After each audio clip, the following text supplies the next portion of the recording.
Good morning students. આજે આપણે શીખી રહ્યા છીએ એમ્પિયરનો સર્કિટલનો નિયમ. ભૂતકાળમાં આપણે જાણીએ છીએ કે સંકલન E.dl is equals to sigma Q upon epsilon 0 આપણે વાત કરી ચૂક્યા હતા, જેને કહેતા હતા આપણે વિદ્યુતીય ફ્લક્સ. તે જ પ્રમાણે આપણે એમ્પિયરનો સર્કિટલનો નિયમ લખી રહ્યા છે, જ્યાં આપણે મ્યુ 0 ઇન્ટુ આઈ લખીશું, જેને કહેવામાં આવે છે શૂન્યાવકાશની પરમિએબિલિટી અને પ્રવાહ. દાખલા તરીકે આપણી પાસે અહીંયા કોઈ એક બંધ પૃષ્ઠ છે અને અહીંયા એમાંથી પ્રવાહ પસાર થઈ રહ્યો છે. આપણે જાણતા હતા કે તેના માટેના અલગ અલગ ઘટકો હતા, એટલે કે ડોટ ઘટક છે.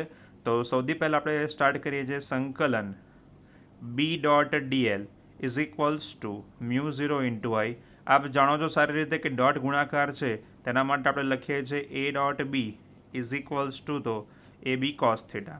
માટે આપણી પાસે આવશે સંકલન BDL cos theta is equals to mu 0 into આઈ. હવે આપ જાણો છો સારી રીતે કે ભાઈ B.dl છે, જ્યાં ખૂણો થીટા ઇક્વલ્સ ટુ 0 હોવો જરૂરી છે.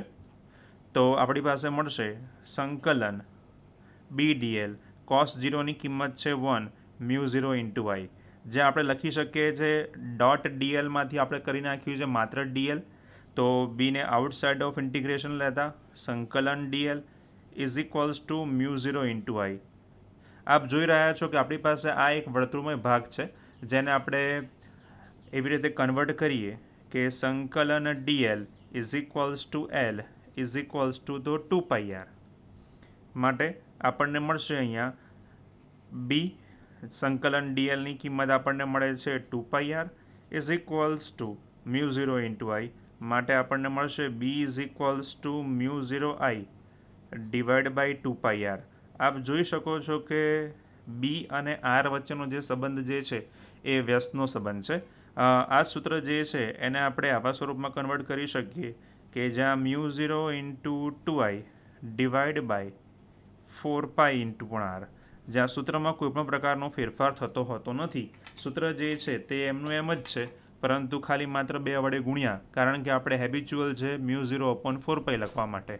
તો B is equals to mu 0 I upon 2πr, અથવા તો B is equals to mu 0 into 2i upon 4πr.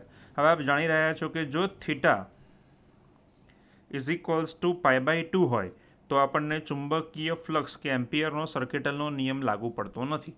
તો આપણે કહી શકીએ કે એમ્પિયરનો સર્કિટલનો નિયમ એ માત્ર ને માત્ર 3 જગ્યાએ લાગી શકે, અથવા તો તેના 3 સ્વરૂપ હોઈ શકે. સૌથી પહેલાં કાં તો તે એ જ દિશામાં હોય જે દિશામાં આપણો ઘટક છે, એટલે કે જે દિશામાં આપણી લંબાઈ અથવા આકાર છે.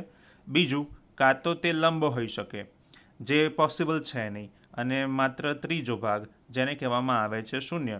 તો ચુંબકીય ક્ષેત્ર એમ્પિયરના સર્કિટલના નિયમ માટે કાં તો તેની દિશામાં હોવો જોઈએ, કાં તો લંબ હોવો જોઈએ, અથવા તો શૂન્ય હોવો જોઈએ. જે આપણી પાસે થીટા ઇક્વલ્સ ટુ 0 અને થીટા ઇક્વલ્સ ટુ π/2 દિશામાં હોવા માટે આપણે એને કહી શકીએ છીએ કે તેનો સ્પર્શક હોવો જોઈએ. એટલે કે જે ભાગમાંથી આપણો પ્રવાહ પસાર થાય છે તે દિશામાં તેનો સ્પર્શક ઘટક હોવો જોઈએ. તેની લંબ દિશા માટે એમ્પિયરનો સર્કિટલનો નિયમ લાગુ પડતો હોતો નથી. હવે આપણે જે વાત કરી ચૂક્યા તે માટે અહીંયા મેં એક વર્તુળમય એટલે કે નળાકાર તાર બતાવેલો છે, જેના મેં 3 બિંદુઓ બતાવ્યા છે. એક છે બિંદુ પી, એક છે બિંદુ ક્યુ, અને એક જે છે તેની વચ્ચેનો આ કેન્દ્રનો ભાગ, જેને કહેવામાં આવે છે એલ લંબાઈનો ભાગ. હવે આપણે એવું વાત કરીએ કે નળાકાર તાર છે. નળાકાર તારની અંદરનો ભાગ જે છે એ સંપૂર્ણપણે પોલો ભાગ છે. તો કેસ નંબર 1ની વાત કરીએ કે જ્યાં આપણે વાત કરી રહ્યા છે પી બિંદુએ. પી બિંદુએ હું એમ કહું છું કે જ્યારે આ બિંદુ છે, કેન્દ્ર છે, જ્યાંથી પ્રવાહ પસાર થઈ રહ્યો છે, થંબ રૂલ પ્રમાણે તેને આપણે હાથમાં હોલ્ડ કરતા આંગળીઓ જે છે ચુંબકીય ક્ષેત્રની દિશા આપે છે. એટલે કે B.dl જે છે બંને એક જ દિશામાં છે અને પી બિંદુએ ચુંબકીય ક્ષેત્ર રચે છે. અત્યારે આપણે વિચારીએ છીએ કે આ કોઈ બિંદુ સુધીનું અંતર જે છે જે આર છે, જેના માટે આપણે આમ લખી નાખીએ r is greater than capital R. Capital R જે છે એ આ નળાકાર ખાલી પોલા નળાકારની કુલ ત્રિજ્યા છે. તો આપણે ફરી એકવાર B is equals to 2πr mu 0 into I. તો આપણને મળે છે B is equals to mu 0 I divide by 2πr. જેથી આપણે કહી શકીએ છીએ કે ભાઈ બી ચલે છે 1 અપોન આર. માટે બહારના જે વિસ્તારમાં આપણે જતા જઈશું તે પ્રમાણે ત્રિજ્યામાં વધારો થશે તો ચુંબકીય ક્ષેત્ર ઘટે છે, કારણ કે તે બંને વચ્ચેનો સંબંધ જે છે વ્યસ્ત પ્રમાણનો છે. નંબર 2, જ્યાં આપણે વાત કરી રહ્યા છે r is equals to R, એટલે કે આ આર બિંદુ અને આ કેપિટલ આર બિંદુની વાત કરીએ તો આર ઇક્વલ્સ ટુ આર. હવે આપણે એવું વિચારીએ છીએ કે તેમાં કેન્દ્રમાંથી પસાર થતો વાયર છે, જ્યારે આજુબાજુમાં ચુંબકીય ક્ષેત્ર રચાય છે, તો આપણે કહી શકીએ કે આ બિંદુ જે છે તેમાંથી પ્રવાહ પસાર થતો હોતો નથી, માટે આર ઇક્વલ્સ ટુ આર પર બી જે છે એ મહત્તમ હશે. કેસ નંબર 3, જ્યાં R is less than R. જ્યાં R is less than R છે, માટે આપણે કોઈ નવા પ્રવાહ દર્શાવવો પડશે, તો જેને નામ આપું છું I dash is equals to I divide by capital R square into pi R square. માટે આપણું સૂત્ર છે B into DL is equals to mu 0 into I dash. તમે મ્યુ 0ને બદલે મ્યુ પણ વાપરી શકો છો, કારણ કે વાહક તાર છે એટલે મ્યુ ઇન્ટુ આઈ ડેશ લખવું જોઈએ. બી સંકલન ડીએલ આપણે ઉપર વાત કરી ચૂક્યા છે તે પ્રમાણે 2πr is equals to mu 0ની જગ્યાએ મ્યુ મૂકું છું, કારણ કે સુવાહક તાર છે. આઈ ડેશની કિંમત આપણી પાસે હાજર છે, જે મૂકતા આપણને મળશે I divide by pi capital R square into pi R square.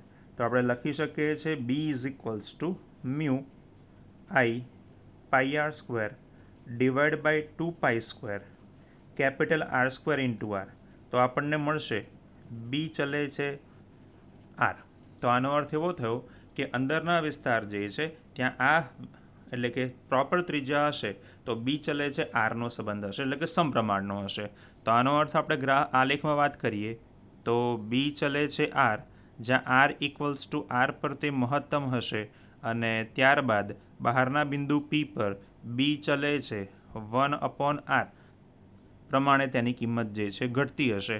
તો આપણે આના પરથી એવું કહી શકીએ કે જ્યારે પણ આપણી પાસે વાહક તાર હશે જેનો અંદરનો ભાગ પોલો હશે, ત્યારે તેના કોઈક અંદરના કોઈ અક્ષ પરના બિંદુએ તેની કિંમત ન્યૂનતમ આર ઇક્વલ્સ ટુ આર બિંદુ પર મહત્તમ અને બહારના કોઈ બિંદુએ ન્યૂનતમ હશે.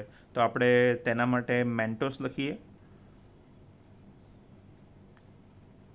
કે કોઈ અક્ષ પર, એટલે કે જેમાંથી આઈ પ્રવાહ પસાર થાય છે તે બિંદુએ આઈ જે છે એ મહત્તમ હશે, જ્યારે કોઈ બહારના બિંદુએ